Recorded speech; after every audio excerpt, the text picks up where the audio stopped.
Patel was back on the Hill yesterday for more fireworks when the House Judiciary Committee had their turn to give him a performance review. Please take a look. Did you ever tell Donald Trump his name is in the files?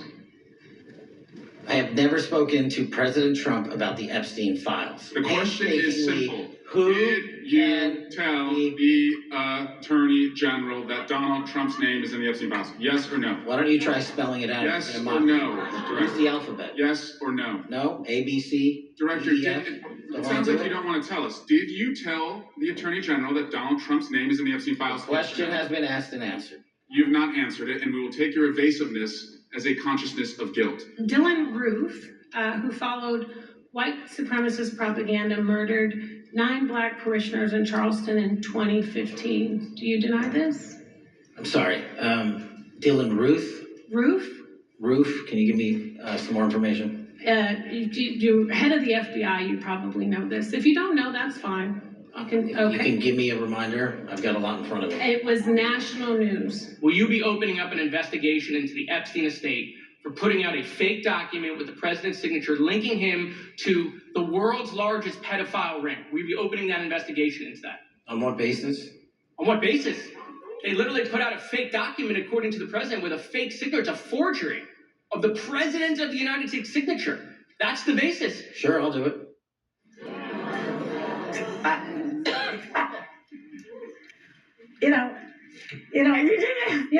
Trump famously said he likes the poorly educated. He also seems to like the unqualified and the uninformed. Yeah. I mean, if the FBI director does not know the information, who's supposed to know it? My dentist? But I bet your dentist knew who Dylan Roof was. Well, and if the FBI director has not spoken with the president of the United States about the Epstein files, considering the dominating of news cycles, that's also a problem. He might need to know his chain of command. That's who he's supposed to be talking to. But also, there's another clip I want you to see with Senator Massey. Take a look.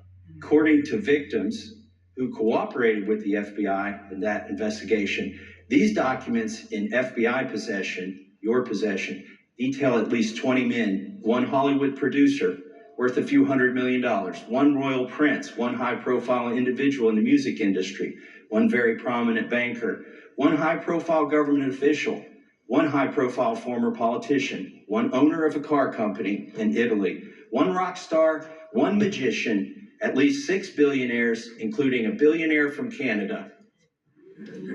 So that's a Republican from Kentucky, and he is spelling out that there's clearly names because Kash Patel had said there's not any indication that there's any kind of list, so the victims are coming together. Did Pam Bondi say there was a list, though? I feel like that's like 12 news cycles of the back and forth, so I'm so confused at this point.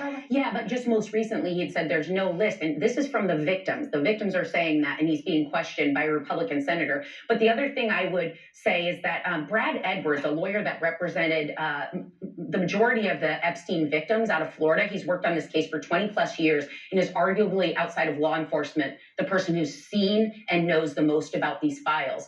He said there's more to question than just this idea of clientele, because I think, he goes, people have gotten caught up on this long, list of people. He said the more precarious part is following the money, because this is a man, and the quote is, "It's strange to me," this is the lawyer saying this, "it's strange to me that somebody who rarely leaves his house," that's Epstein, "is somehow able to get meetings with people, and they will travel from literally all over the world to meet with him on his time, at his place, under his circumstances." There is something there, and he said he remains most passionate about tracing the money, where it goes and who it leads to. It's power, it's money, it's politics. That's why I think the Epstein associations have just captured America's attention, because I kind of reject people who I feel like are only care about it suddenly for political reasons. I do think that there are some Democrats who I've never heard utter the name Jeffrey Epstein, did not care during the 4 years of Biden about getting the files, but now do because they think it's going to implicate Biden. But then I think, Donald Trump.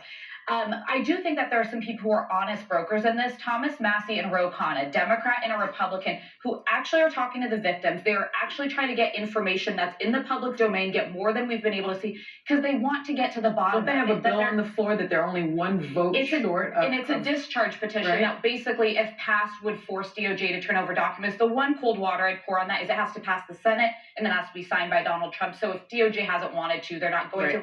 But I look to the honest brokers in these moments. Also, Jared Moskowitz, I think, was very effective in pointing out, if the White House maintains that document, the image we saw, the words, and the signature is not Donald Trump's, he's engaging in a lawsuit saying it was not him, then it should be investigated. The fact that there's a forgery of Donald Trump's signature, that should be. So I think look to the people who aren't looking for political gain and actually want to get to the bottom of these crimes. Those are the people to follow. Well, let me just the ones who don't want to put out the information. Yeah. Who are saying, no, don't do it, don't do it. But you're not going to get anything from Let them. me say this. I think to your question, Joy, the Wall Street Journal did report that Pam Bondi, the Attorney General, told Trump in May of this year about his name appearing in the documents. Now, that in and of itself is unusual because remember back in the day when there were 3 separate branches of government and we had James Comey, who was very uncomfortable as the FBI director going into the White House and having meetings with Donald Trump, because that is really something that didn't happen before. You didn't have the FBI director speaking directly to the president. You didn't have the Attorney General They brief speaking them on directly. law enforcement matters. But they don't have dinner with them. That's just not a normal thing, this sort of blurring of the lines that we're seeing now. And I will also say this, Kash Patel was so evasive. He was asked 9 times about whether or not he had the Epstein files, the Epstein list, and he was evasive every single time. He kept on saying that a court order prevented him from providing it. If you look at the court order, which, I did. If you look at the court order, the judge rejected DOJ's efforts to unseal the grand jury, writing that the government itself is the logical party to make the Epstein files public, and criticized the motion that the government had moved for as a diversion tactic. So say that